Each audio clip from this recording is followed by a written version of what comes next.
Thank you for watching the Tank Museum's YouTube channel, and don't forget to subscribe. If you can support the museum, please think of backing us on Patreon or joining one of our membership schemes. Or if you watch to the end of this video, you'll be able to see how you can help the museum by buying items from our online shop.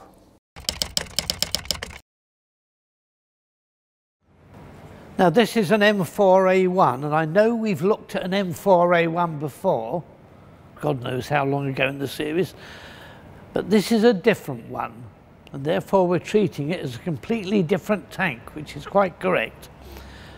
It's got the same cast hull as the M4A1, except at the front it's been altered.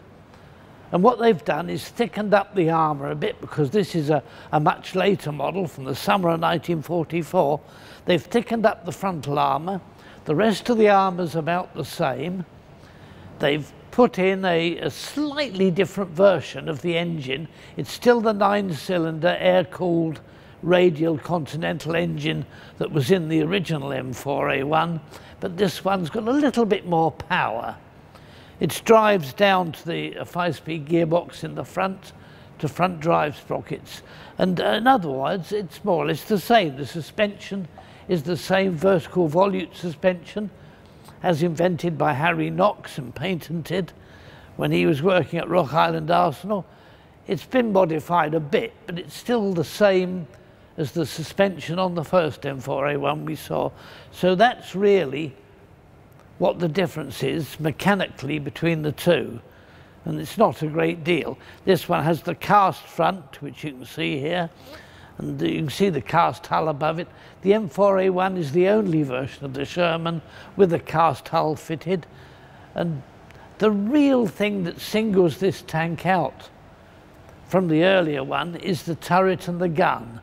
It's now armed with the long 76mm high velocity gun in the T23 turret, which is larger and has more room in it. It's actually the same turret originally designed for the T23 medium tank, but that never came to anything, and the turret only ended up on the 76mm gun versions of the Sherman.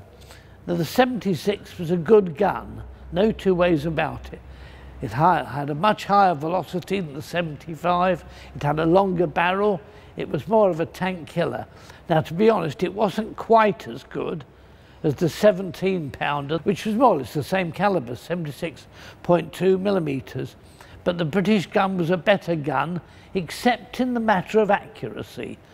The American gun, the 76mm up here, was probably more accurate than the Firefly's 17-pounder, which, if it hit, was more destructive. If it didn't, well, hard luck. It went whistling off into outer space. And that's really the only difference. It came in the summer of '44. A few of them were in service shortly after D-Day.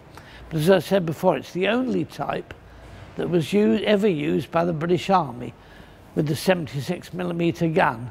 They were used in Italy, and most famously by 2nd Royal Tank Regiment, which in those days was commanded by Peter Horden, who was then a lieutenant colonel and who later worked or became the curator at this place. And I remember him very well.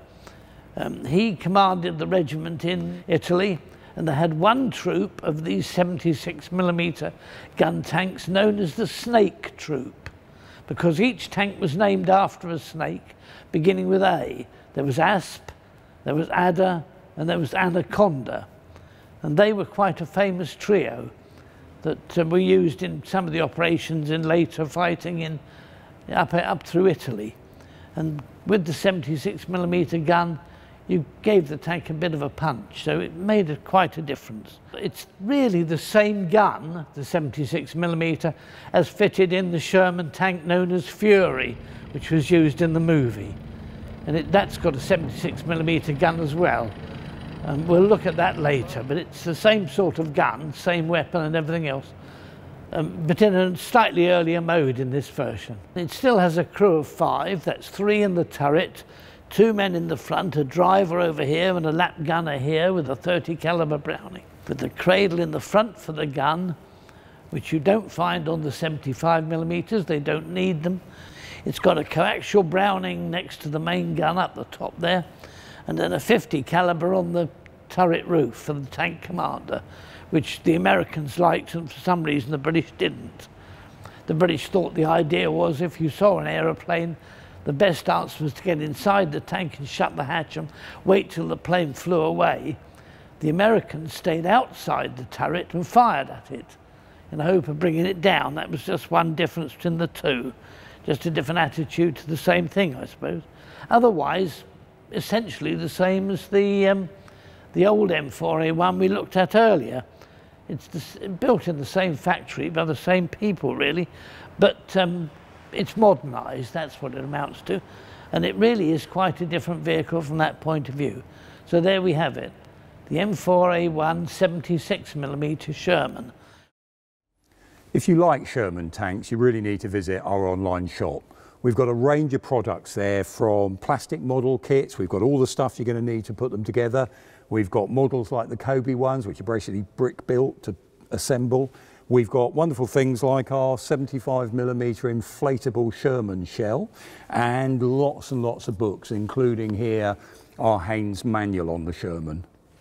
We have a fantastic selection of books, models, clothes and other gifts on the Tank Museum online shop. Everything to please people who are new to the subject up to the most avid tank enthusiast. When you buy from our online shop, you are supporting the Tank Museum charity, and that means we can carry on caring for our collection and producing this content. If you have supported us already, thank you very much, subscribe and do keep watching.